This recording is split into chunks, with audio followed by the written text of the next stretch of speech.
Միսը թանկացել է, բայց շաքարավազը, հացահատիկն ու մի շարք այլ մթերքներ էժանացել են միջազգային բորսաներում։ Հայաստանյան թե դրսի շուկաներում ապրանք ծառայությունների գներն առաջիկայում ինչպես կփոխվեն, վաղուց արդեն հնարավոր չի լինում ասել, քանի որ աշխարհն անկանխատեսելի է դարձել։ Կենտրոնական բանկի հարցումները ցույց են տալիս, մեր սպառողին բավական մտահոգում է գնաճային անորոշությունը։ Տագնապն է այդ մոխրագույնը։ Շուկայի սպասումները, պահանջարկը, տնտեսական վիճակն ու մակրոտնտեսական զարգացումները վերլուծելով գլխավոր դրամատունը տարին սկսեց վերաֆինանսավորման տոկոսադրույքն անփոփոխ 6.5% թողնելով։ Ռիսկերի ԱՕԲ սցենարներ կազմելու դրամավարկային քաղաքականության մեր նոր մոդելի մասին ի դեպ սկսել են խոսել աշխարհում, թերևս առաջին անգամ հրապարակային հպարտացավ Մարտին Գալստյանը։ Ասաց Դավոսի համաժողովում Ֆրանսիայի ու Իսրայելի ֆինանսիստ գոլեգաներից ոգևորիչ արձագանք է լսել։ Հայաստանի ներդրած նորամուծության պես մի ծրագիր ԱՄՆ պահուստային ֆոնդի նախկին նախագահ Նոբելյան մրցանակակիր Բեն Բեռնանկեի խորհրդով Անգլիան է հիմա փորձում կիրառել։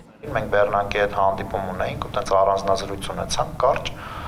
Հետո Անգլիայի բանկի նախագահի հետ էի խոսում։ Ինքը ասաց, Հայաստանի կենտրոնական բանկը հիմա անում է այն, ինչ որ Անգլիայի բանկը երազում է անել։ Եթե տենց շատ կարճ ու մի քիչ անհամեստ։ Գլոբալ անորոշությունների պայմաններում սցենարային ֆինանսական որոշումներ կայացնելու հայկական մոդելը շուտով կհրապարակվի գրքի տեսքով։ Օրվա հարցերից պարզ դարձավ այս փուլում գլխավոր դրամատունը նույնիսկ Իրանի շուրջ տեղի ունեցող զարգացումների համար է 3 տարբեր սցենարներ վերլուծել ու դրանից կախված բանկային մեր համակարգի ռիսկերի ու բուֆերների հարց քննարկել։ Եթե Աստված ոչ արած այս մի զարգացումներ եղան, որոնք բնականաբար բացասական ազդեցություն ունենան մեր վրա,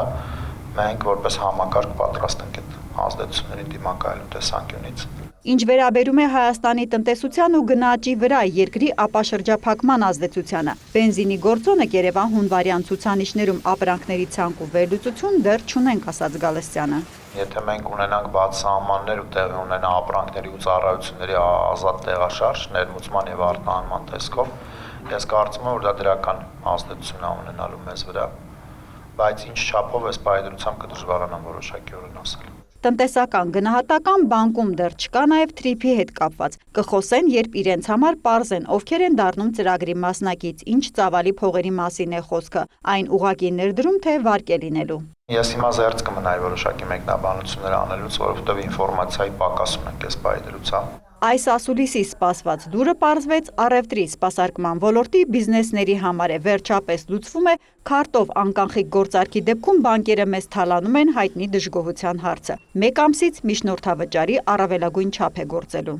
Մարտի 1-ից այդ սահմանափակումները կլինեն 0.5% արկա քարտերի համար, 0.9% միջազգային քարտերի համար, որովհետև դուք գիտեք, որ Visa-ն ու Mastercard-ը ունեն իրենց սպասարկման վճարները, որը բացարձակ կապ չունի բանկային համակարգի կողմից գանձվող միջնորդավճարների հետ։ Պոստերմինալների վրա բանկերի ախորժակը զսպելուց հետո պարզ կդառնա, մինչև 4%-ի հասնող միջնորդավճարներն էին իրոք խնդիրը, թե խանութները հիմա էլ նոր խոչընդոտ են գտնում, որ չանցնեն անկանխիկի։ Հերմինե Բաղդասարյան, Արտակ Գևորգյան լուրեր։